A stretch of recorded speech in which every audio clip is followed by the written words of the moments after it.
All right, it's hour 3 of Inside the Birds live from Radio Row. Geoff Mosher here joining us. Of course, Adam Caplan from Inside the Birds, but also a great guest to have. It must be former Eagles Day here today because we've had Torrey Smith. Now we bring in former Eagles offensive lineman and, of course, a star on NBC Sports Philadelphia, analyst Barrett Brooks. What's up, B-Dub? Good, man. Good, man. Just enjoying everything. And, man, I can't believe our Birds are in the Super Bowl. Again. You know, this is crazy. You know, I've been saying it, you know, that they will be in the Super Bowl. I said they were the best team in the NFL probably 2.5 months ago, but everybody thought I was just being a homer. I just looked at what I saw. I saw they're built well in the trenches. They have the best trench warfare than any team in the NFL. So I knew they were going to be here because of that. When you look at just the left side of the line, especially in that game against the 49ers, when they just decided, you know what, we're going to run inside zone. And you get Jordan Mailata and Landon Dickerson. That's like over 700 pounds of human being. Right. I mean, I don't care how good of a 3 or a 5 you are. You get guys like that, it's hard. That's inertia. You know what I'm saying? Once you get motion going that direction, how are you going to stop that motion from going? You know what I'm saying? So, I mean, that's they're not just big, but they're big and they're athletic. Right. And and Landon Dickerson has a mean streak in him, and you know, Jordan Mailata is just a freak of nature. So, you know, yeah, they want to run that way. There's nothing really you can do to stop them from doing it. And once they really realize that, especially here in the playoffs, I mean, the Eagles, you know, were able to go out there and beat 2 really good teams. I would have to say, Barrett, when this season started, you know, Geoff and I thought they were going to be good. We thought they'd definitely win the division. But you never really know. You know, this is a former player. When you bring in a bunch of new players, you have a quarterback's only his second full year, you don't quite know how it's going to fit. When I see this team, I marvel at the roster. I've covered this business 22 years, this team 22 years. It's the best roster I've seen. And I was very close to the 05 team. This team's way more talented, and that's saying a lot. Because they had T.O. then. It's crazy that you're saying that because, I mean, it seemed like that they went out and got A.J. Brown. Once they got him, it just turned the direction on how they went forward as far as building the team. It's like it accelerated them into saying, all right, we can win a Super Bowl because we have this kid now. And from that point on, they went out and got Bradbury. You know, Kasir White just fit in. I mean, they built a roster with great players, but didn't sell their soul like the Rams did. Mm-hmm. The Rams are in cap purgatory now because they sold their soul to win one Super Bowl. But how he didn't do it, he got a bunch of guys to sign 1-year deals, which is crazy. You know, this is crazy. I mean, he's got to sign a lot of guys going into next year, but he doesn't have to if he doesn't want to. Right. And that's the position they're in. They've got talent, young talent, and they can build from there. The Rams are screwed because they just don't. They got all these contracts and they're all backloaded, and now they're reaping the bad benefits of it. Yeah. I just want to add one thing. Avant I thought he put it together really, really well. He said, listen, when your punter is the weakest link on the team, you're probably pretty good. Right? What was I supposed to say? I said, That's the best thing anyone said all week. But when would any of us say, I want Sippos back? Every fan is saying that. They want Sippos back because Brett Kern, who was one of the best punters for a decade in the National Football League, it's not the same guy. I don't know what it is, but yeah, you're right. Absolutely right.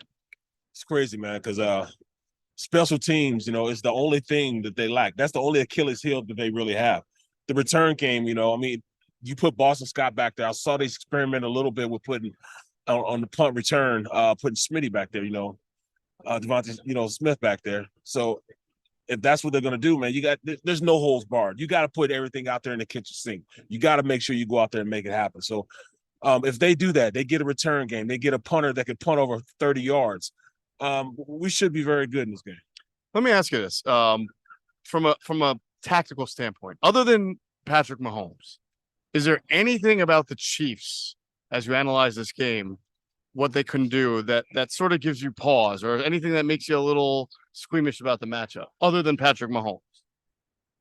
Andy had 2 weeks to go out there and really put a roster, put his game plan in and have it customized around his roster that he has. You know, to me, that's always, you know, tough for me because he's great at maximizing his players' talent, you know, throughout the game. Now, game management, I think we have the side advantage. You know how our players are coached. You know, just a little thing as far as Devontae Smith. You know, understanding that he might not have caught it, so he gets everybody to the line. You know, that's in-game preparation. That's game preparation they did in practice, and I think they're very good at that. The thing that right now that I have a little bit of pause is that they activated Allaire. So when they activated him, that means Andy might be thinking that he wants to run the ball against this defense. I'd be shocked. Oh, wow. I'd be shocked. That would be a first. That would be Andy. You look at that'd be like Rocky going southpaw, right? Right. It would be, and that's what I'm saying. Why would that's a, just? I think they would love that. Don't you think the Eagles would love that? Well, not necessarily when you have McKinnon out there, and then you have well, he's been good in the red zone. You got young running back, so they go in with 21 personnel. McKinnon, Edwards-Helaire there. I mean, what type of defense you put out? You put in your solid defense. You gonna put a linebacker in, or you gonna put a safety in? You can put, how do you counter that? You're sort of speaking to the bigger point of just like the thing that you didn't see coming. Yes, I didn't see that. I wouldn't. By the way, Andy's not used to being an underdog either. This is a different role for Andy. Exactly. In the big game. This is the first time Mahomes has been an underdog in the playoffs in his career. How about that? That is amazing. Right. So now they've got all the stuff for the 2017 Eagles about disrespect and hungry dogs run fast. That's the other team now that the Eagles have to contend with. Yes, and they have to understand now that they're now the hunted instead of doing the hunting. There's no dog mass out there. There's no chip on their shoulders. Besides the fact that none of our guys really won awards like we thought they were going to win, like MVP with Hurts. We knew that he wasn't going to beat Mahomes, but just guys like Hassan Reddick not being or even considered into defensive player of the year, and he's got 19 and a half sacks. Nick Sirianni, no coach of the year. No coach of the year.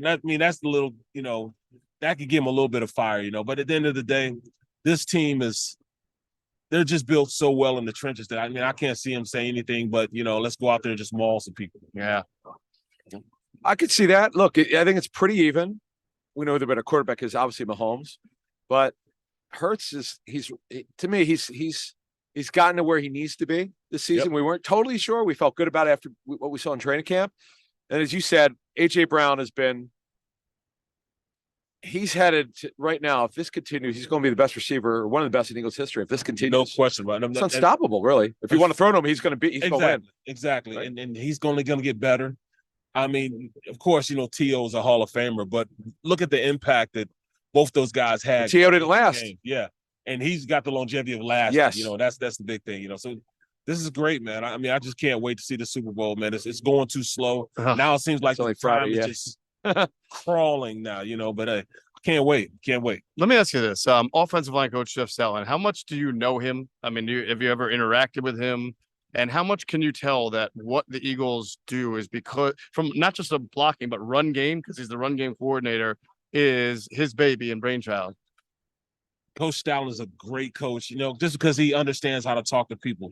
He maximizes what these guys do on the field. And he teaches, when he goes there, he teaches, all right, the first thing you need to know is alignment, where this guy is going, where he's at, and what he can do from that alignment. And from there, you can formulate a game plan on how you can counter what this guy is doing.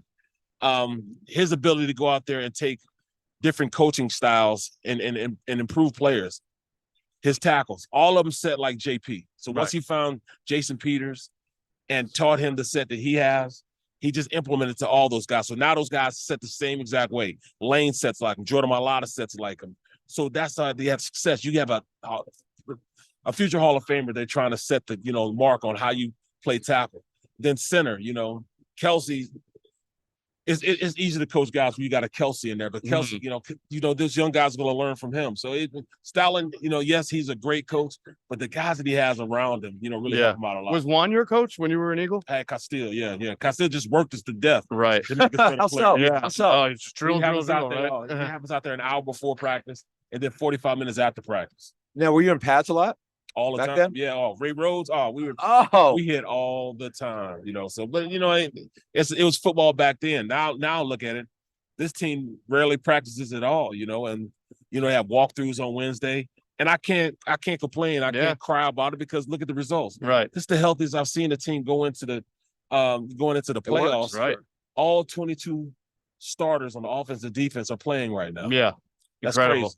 That's crazy. When you went to Pittsburgh, another franchise known for great offensive line play, was Munchak your position coach? No, Or- no. I had the great one of Oh, Great Larry Hall. Zerline? No. I had the great Oh, Russ okay. Grimm. Oh, Russ Graham. Yeah. Hall. Okay. Yeah. Wow. Wow. You've had some great position coaching in man. your career, man. That's Russ Grimm, Howard Mudd. I even got I forgot. Yeah. when I was with the Giants, I had they call him Mouse. I forget Mouse's. Oh, McNally. Yeah. Mouse McNally, Jim. Yeah. Sure. Wow. McNally. Another legend. Yeah, Jeez. he coached Munoz and those guys. Mm-hmm. So Wow. I had great offensive line coaches, So, but I mean, Coach Stout is proven to be the number one guy, man. He's that's why they paid him and they re-upped his deal because you don't find guys like him. They don't just fall off trees, And that's why they kept him. That's probably the only thing that I would say. What was the coach's name? What was his name? Which one? Nobody liked him. Chip. Oh, yeah. That's the only that good, one. That's the only good thing that Chip did was bring He's in bringing it Stout. Stout. Jeff Yeah. Stout. Yeah, no doubt about it. Awesome. So just tell our audience, what are they going to see from you and NBC Sports Philly this week? Yeah, I mean, I got Bird Tunnel every day. I got from 6 to 6:30. We got Mission 57, where we're going through the process, Super Bowl and giving you in-depth coverage with that. And then, pre and post game show, Awesome. On and before and after the game. Now, Nice. have you had Jason Avant on with you? Yeah. All through this year, Jason Avant was on my Bird Tunnel. So Okay. Nice. Little, we did you guys a service, right? That's He's inside the Birds property. we talk about that all the time. Man. He thanks you guys all the time. He's that. great. Yeah. He's awesome. So Great guy. we're happy to see him succeed, and he's really wonderful. And we've caught you guys, and Birds Huddle is a really good show. Thank you. Breakdown. Appreciate it. Really appreciate Yep. it. All right, before you get out of here, are you allowed to? Well, you're not calling the game, so you can give a prediction, right? Oh yeah, 28-20. Birds win. 28-20 Birds win. B-Double, it's been a pleasure to catch up with. We worked together for a small amount of time. But it was great. I was on the way out, you were on the way in, but I really enjoyed working with you, man. It was always fun. Be good. All right. All right, My man. man, thank you so much. That was clumsy. We could do better than Yeah. that. All right, man. Very good. Oh, you want that one? Yeah. Okay. No, mine was clumsy. Yours was fine. Fine. All right, Barrett Brooks, buddy, the great Barrett Brooks. We're going to continue to live stream. You can, do it. I know you got like 1,000 people that you got to speak to. I'll take that from you just to make it easy on you. And we'll keep going here on hour 3 of Inside the Birds live from Radio Row. It's kind of funny. I know the TV people are used to like, oh, now you go to a break and everybody stops and then we chat. No, by the way, we could put this out there. We're going to do a Patreon live Q&A. Mm-hmm. Jeff and I will go back and forth. We love doing these. We're going to do it from Radio Row at 7 Eastern tonight. We're going to do it tonight. 7 o'clock Eastern time. I know it's Friday night. I get it. But hey, we want to do this. We want to do it from here. It's kind of cool. Get a little vibe going with hey, listen, if Ryan Leaf comes around, we're going to grab him. Hey, if someone, we'll do it. Put him on it. Hey, that's what today's been all about. You got to see all those interviews, by the way.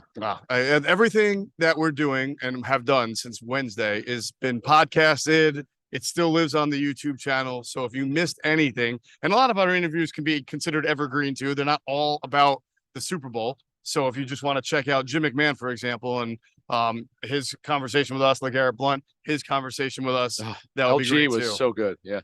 Yeah. So in 1 second, I'm sorry, Andrew, I know you just came in, but I have a friend of ours, Matt Maiocco from NBC Bay Area, who's joining us real quick. I'll have you right back on. All right. And 1 second. So here's what I wanted to get to the bottom of.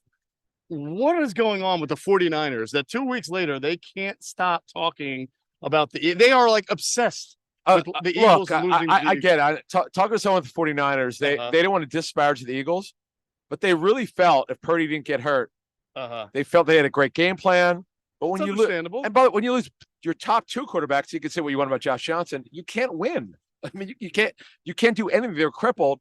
I think they felt cheated. Again, he didn't want to blame the Eagles. They just felt like snake bitten. Yeah. It sucks. Yeah. Well, as we go and dive into that, we bring in our good friend. Now, we just had Barrett Brooks from NBC Sports Philadelphia. Now we switch coasts and get our friend Matt Maiocco from NBC Sports Bay Area. Good to catch up with you. Good to see you guys. One of my favorite things about, when I was working at Comcast Philadelphia, now NBC Sports Philadelphia, is the events that would always bring the regional, reporters together. And then there would be Tom Curran from Boston, right? He's walking around. And who else would be in ours? There. Well, Houston would always have somebody. The late great Moon Mullen. Moon Mullen from Chicago. Absolutely. So Thanks for joining us. Yeah, thanks for having me here. And yeah, the 49ers are still kind of a topic of conversation in Philadelphia. Yeah, Darius Slay was saying that there used to be like a code where, all right, you might have like it's like the 24-hour thing. You get rid of it and then you move on. Yeah. But and the Eagles are hearing it from like Julian Love from the Giants and some name and talking head in the industry. They're not that good, but the 49er thing has been kind of incessant now. What's going on there? Well, I think that you're talking about the 24-hour rule. The 24-hour rule only applies when the team has another game coming Yeah, up. So exactly. in the case of the New York Giants and the San Francisco 49ers, There's rule now. 24-week rule for them. Apparently. No, I think what you're talking about, Adam, was that the 49ers felt like things were still in place for them to go into Philadelphia. They thought they could win. I personally thought that things would have to fall a certain way, but could they win that game? Absolutely, they could win that game. Mm-hmm. And I mean, this is a game on a team on a 12-game winning streak, and then basically the game was over on the 6th play. No doubt about it. When the 49ers took. I mean, once Brock Purdy got injured, it was a big ask for Josh Johnson to step in and do anything. Sure. And of course, it's 21-7 at halftime. Then Josh Johnson gets injured, and then Brock Purdy. Probably not a great decision to put him back in the game with a torn ulnar collateral ligament, but I don't know what other choice they had. None. You don't want to put Christian McCaffrey back Wildcat, there, and right. then subject him to unnecessary hits and maybe injuries, playing Sure. position. So I think the 49ers felt like, I don't know. I think they feel like they were robbed of their opportunity to see what the outcome would be. Mm-hmm. And so why all this talk continues, I'm not quite sure why, because it's been Deebo Samuel, it's been Brandon Ayuk, it's been Robbie Gould. And then Jimmy Ward just popped into it. We had that conversation this morning about those three guys. And then literally 20 minutes later, I saw Jimmy Ward on a podcast saying he can't wait to play the Eagles again to get at AJ Brown and Devontae Smith. When I know that they had a little pregame That's thing. interesting because Jimmy Ward's a free agent. Yeah. So I guess that means he thinks he's coming back. Oh. Yeah, I don't know. I just kind of feel like they. I guess they're kind of taking it out of the Eagles. But one of the things I think Deebo Samuel said, I think it was Deebo Samuel who said like they felt like they had a really good game plan and they knew how to attack the Eagles defense, and they never got that opportunity. I mean, I think they converted a couple first downs on that very first drive. That was a second down play, I believe, when Hassan Reddick hit Brock Purdy and hurt his elbow. So they felt like already early in the game, they were on track toward tying the score. But hey, listen. Well, you know what Mike Tyson says, by the way? Everybody has a game plan until they get punched in the mouth, right? Exactly. It's not like Hassan Reddick didn't hit the quarterback Until you hurt your elbow. right? And that play is an interesting play because it got a lot of scrutiny in the Bay Area. Why do you have Tyler Kroft blocking? No, I defended the play. Well, I heard Shanahan's explanation. Some ex-players don't agree with Kyle. Now, Kyle would. This is the way they do things. What do he say? I listened to his press conference. I'm not sure it was you or Matt Barrows who asked. One of you guys asked, why would you leave him exposed against Tyler Kroft? Because you have to understand on play action, this is the way it happens. Yeah. But still, if you're the Eagles, you know that's a win. You're beating Tyler Kroft. Well, but it's play action. Right. Hassan Reddick never reacted to the play action part of the I know. play action. It was as if he was rushing the quarterback for a 5-step drop. Yeah. That's where he was going. Tyler Kroft, the whole theory on the offensive line is to show run. Mm-hmm. So he's not going to go back in pass blocking mode. Correct. Because it's a run play until it's not a run play. Yep. I think what happened was that Hassan Reddick was coached up, and this is where advantage Eagles coaching. Hey, I don't care what they're showing, play the pass, especially if that was going to the weak side. So it's basically the week before, Micah Parsons would, pursue from the backside and make tackles on run plays. It was as if they said, Hassan, don't worry about pursuing from the backside. We're gonna roll the dice, and you rush the passer. And if it's a run play, you've taken yourself completely out of the play. We're playing 10 guys on defense, Right. But we can live with that because they do play action and they're so successful with play action. Sure.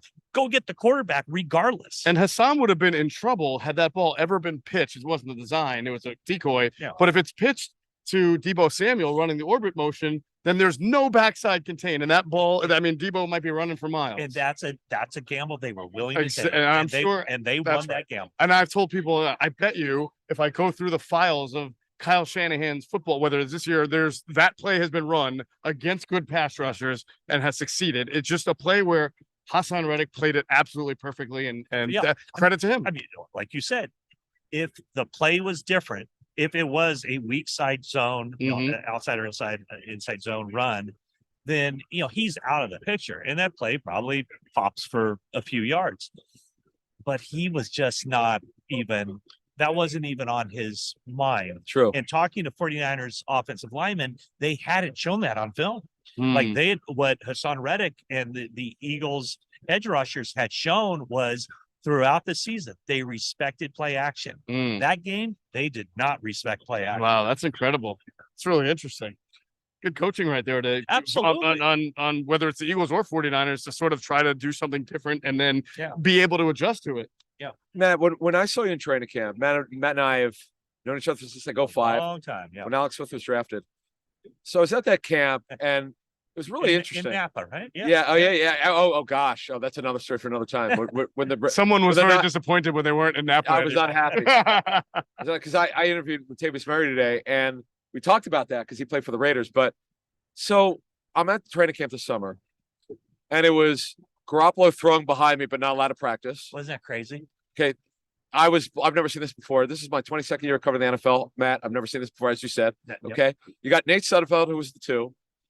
You got Lance is the 1, and you got this kid, Brock Purdy, who nobody liked. Okay. Jeff and I did a lot of reporting on this. I count at least 12 teams that didn't even have a priority for age on this kid. Yeah. Okay.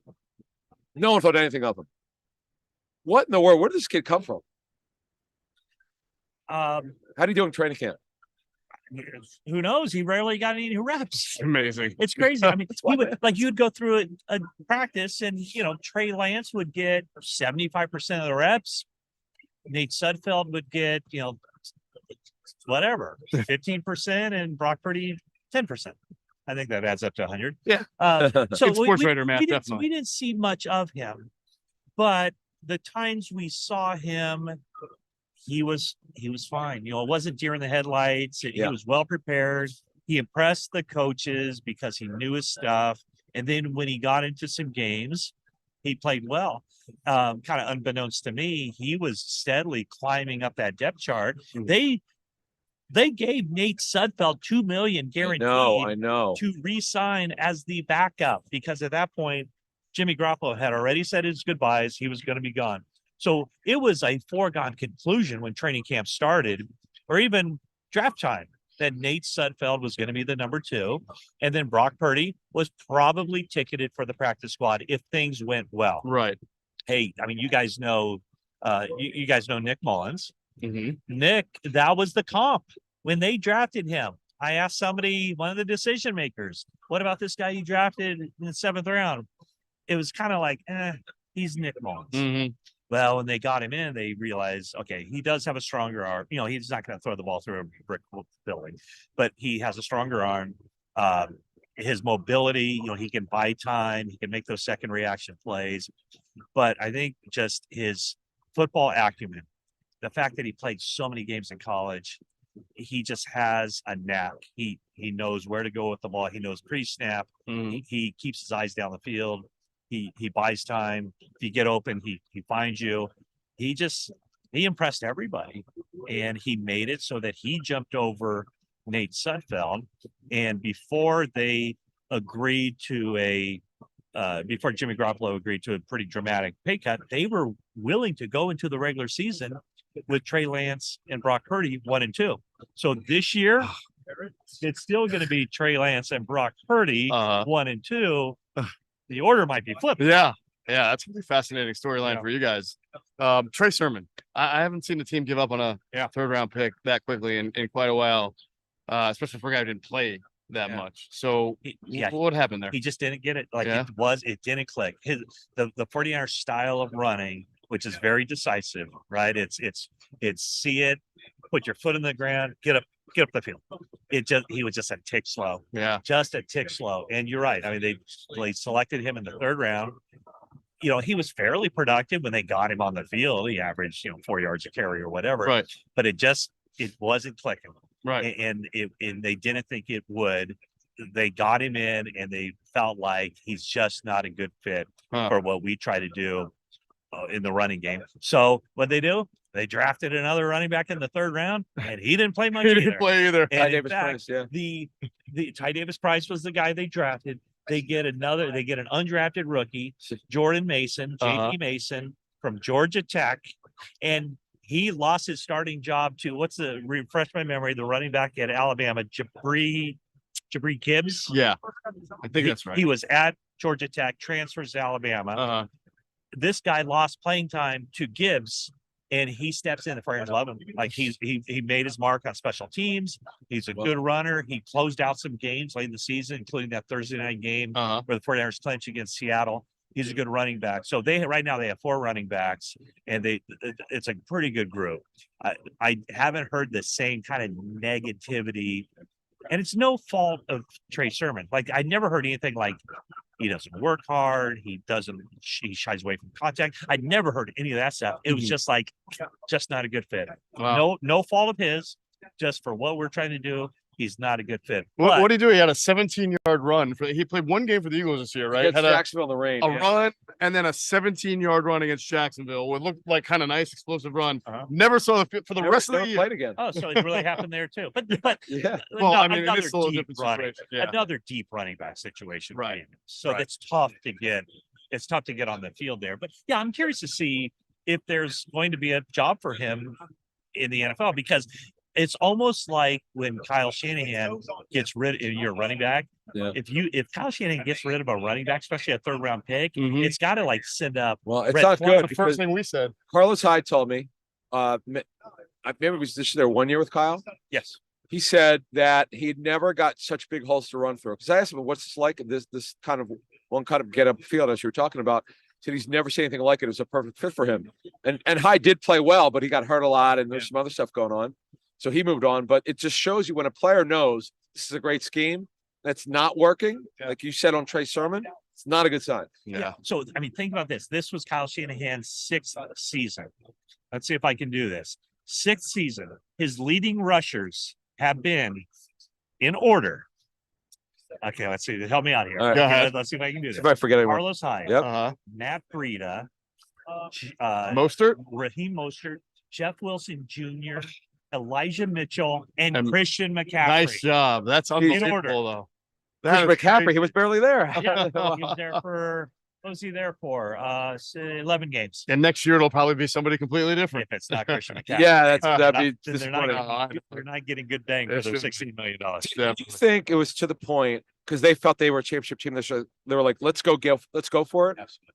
Yeah. Oh, was it go for it? Yeah, okay. yeah. No, it definitely was. It was the way it was even pitched in the locker room that morning. They traded for him. They completed everything on it. I think it was a Thursday night. Christian McCaffrey was on a plane early the next morning. And he practiced. And he played 2 days later. But Wow. John Lynch addressed the team and said, the fact that we're doing this trade is a sign of confidence in all of you guys, because we don't make this trade unless we feel this is already a championship team. And so, yes, they got him, and he did add a lot. I mean, he's kind of like that running back that Kyle Shanahan has never had. Yeah. In the fact that Kyle has always wanted Jerick McKinnon to be that guy, Mhm. a running back who is also a big key on third downs, run those choice routes, find the matchup, catch passes out of the backfield. He hasn't had that. Now he has it with Christian. We call those a Brian Westbrook in Philly. Absolutely. Yeah. Yeah. I know you got to get out of Yeah. here, but one more Okay, quick yep. thing. D'Amico Ryans. What did you learn? I mean, we knew how great he was as a player in Philly and a leader how good will he be for Houston as a leader of that franchise? They need a change of culture there. Yeah. They need culture. They need Yes. good culture, and he's the guy. He's the guy to do that. It's not that he was a great defensive coordinator. Not so sure that it was, it wasn't about the X's and O's though. Mhm. It's about just how he relates to people, how he knows people, how he can put, not, and this sounds like manipulative. No, like pushing the right buttons. Mhm. He knows how to get the most out of Nick Bosa. And that's the one thing that Bosa said was he's the best assistant coach I've ever been around because he pushes you hard, but not too hard. He knows just how to manage people. And no, he's top notch. He's one of the best that I've ever been around. And so, is he going to succeed as a head coach? Who knows? Right. So much of the success of a head coach is relying on who the person is getting the players for you. Yeah. Right. But I would go to bat with D'Amico Ryans. I think the Houston Texans.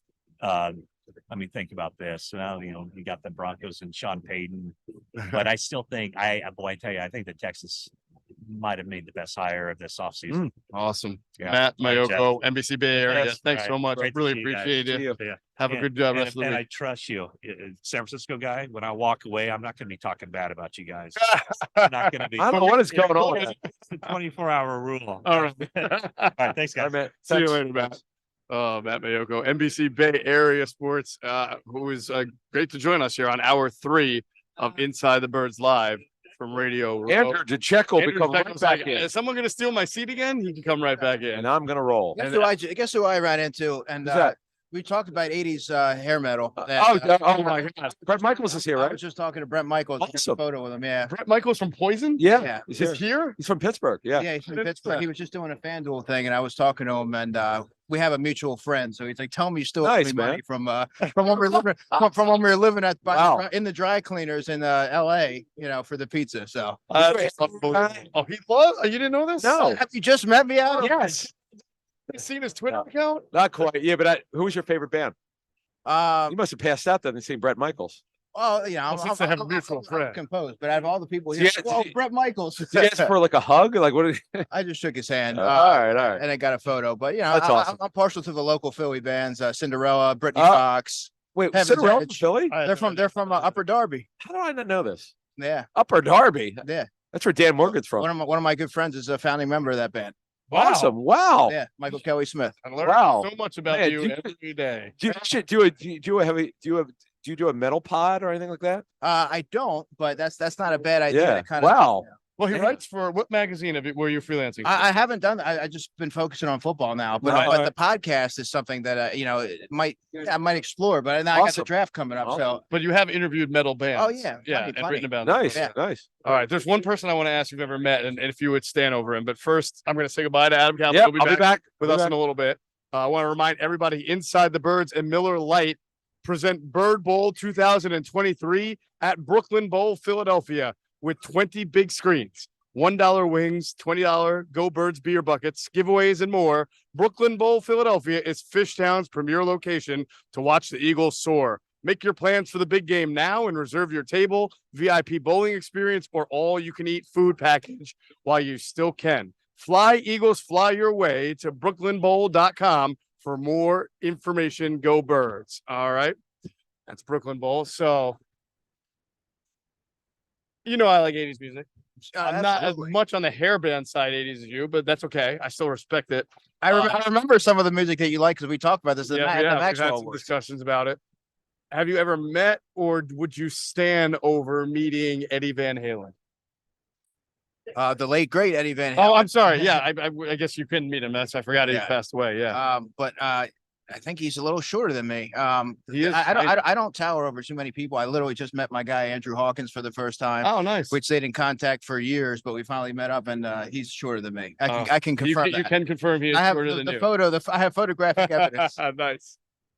But yeah, no. He's one of the best. Eddie Van Halen, one of the best Oh. guitarists. Well, I'm a big guitar guy. Yeah. I would say that he's probably my favorite. One of the great first albums of all time. I Yes. was. Yeah. There you go. Greg absolutely. Cosell. Van Halen. Greg Football Cosell. Who would have known? There you go. Me and him are gonna do a music podcast. There it is. Greg Cosell and Andrew will do a music podcast. 78 or 79. You're spot on. You're spot on. Now that was David Lee Roth Van Halen. That's correct. Yes, All right. I like that. That was going to be my follow-up I'm partial to the David Lee Roth Van Halen. because you're a showman. Absolutely. I feel like the quality of song got better with Sammy Hagar, but the quality of show was way better with David Lee Roth. Knowing you as I do, I knew you were going to be a Sammy Hagar guy. I actually respect them both. Right. I'm just saying there's a difference. Sure. Clearly, I'm not the first person to make this observation. They were both talented, but I think they were more like in your face, like when they were DLR. You know, Absolutely, like yeah. You and I have worked together, Jeff, for probably 4 years, maybe 5 years now. And it wasn't until you told me that you like, should I share with the audience some of the bands that you like? Yeah, go for it. Well, Depeche Mode. I'm a huge Depeche Mode fan. And I remember I was telling you one day, I was like, they played Howard Jones at the gas station. And Yeah. There's no reason for that. You're like, I like Howard Jones. And I was like, oh, I mean, I guess he's all right. Much of Depeche Mode, but there was only a couple. Howard Jones folds into that, British alternative 80s Sure. Genre. But yeah, no, I like Depeche Mode. I like New Order. I like to exercise that music too because it's like always up tempo and I can go out for a run and listen to it. I liked Erasure. This is not my number Are you a one genre. Duran guy? I do like Duran Duran.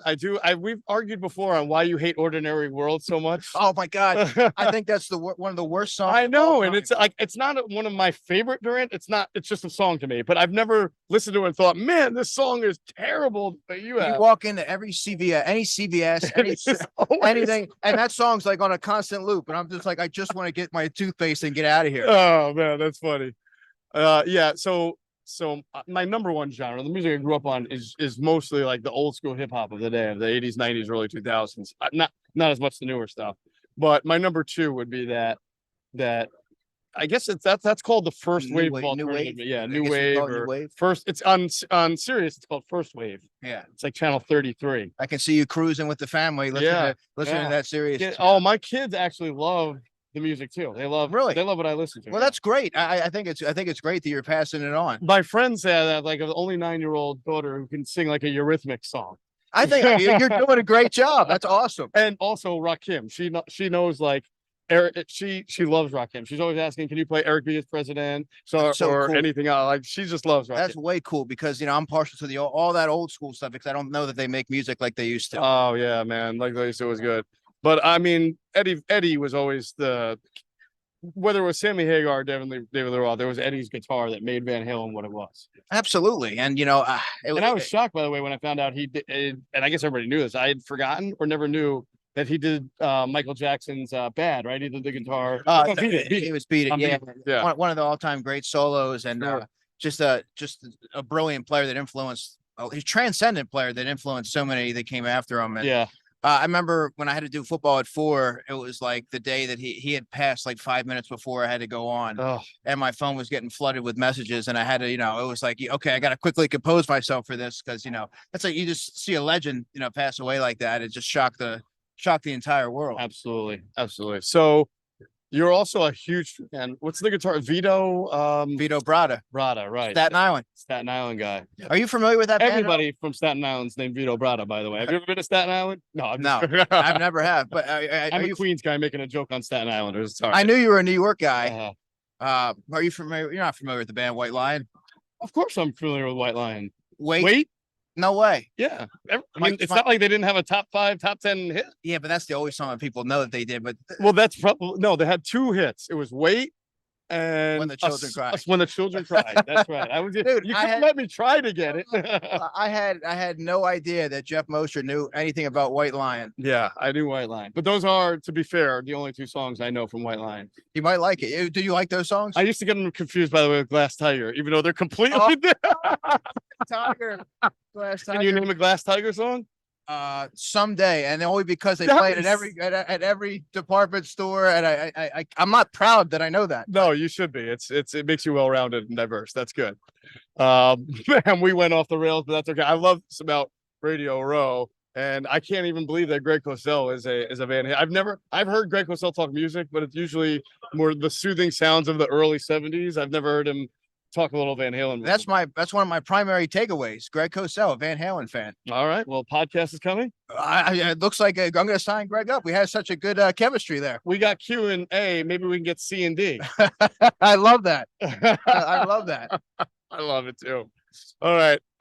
Inside the Birds, as I mentioned, it presents Bird Bowl 2023 at Brooklyn Bowl, Philadelphia, with VIP bowling experiences, food and drink specials, and more. Head to brooklynbowl.com to make your big game plans now. I'm just telling you this.